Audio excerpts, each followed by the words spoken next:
అంతే మన సాధన చేయవలసిన పద్ధతి కూడా చెప్పాడు. జానైక దృశ్యా, ఆవిడిని అంతటా వ్యాపించిన ఆ తల్లిని, అఖిలమునకు ఆధారమైన తల్లిని, సతసత్కర్మ రూపిణైనటువంటి తల్లిని నువ్వు చూడాలంటే ధ్యాన ఏక దృశ్య, ధ్యానమునకు మాత్రమే కనబడుతుంది ఆ తల్లి, మరిదేనికి కనబడదు. గుర్తుపెట్టుకోండి, ఎన్ని ప్రయత్నాలు చేసినా కనబడుతా.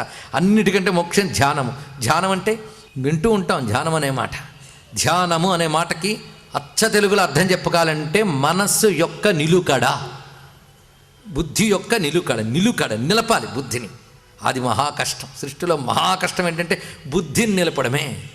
అవునా లేదా? మీరు చిటికెన వేలు మీద ఒక పెద్ద గ్లోబును కూడా పెట్టుకోవచ్చేమో కానీ మనస్సు నిలపడం మహా కష్టం. అది కానీ అలా నిలిపితే కానీ ఆవిడ దొరకదు. ఆవిడ ధ్యాన ఏక దృశ్య. అందుకు ఉపనిషత్తు చెప్తుంది, కేనోపనిషత్తు ఏమనంటే, ఈ ప్రపంచం ఎక్కడి నుంచి వచ్చింది? మనమంతా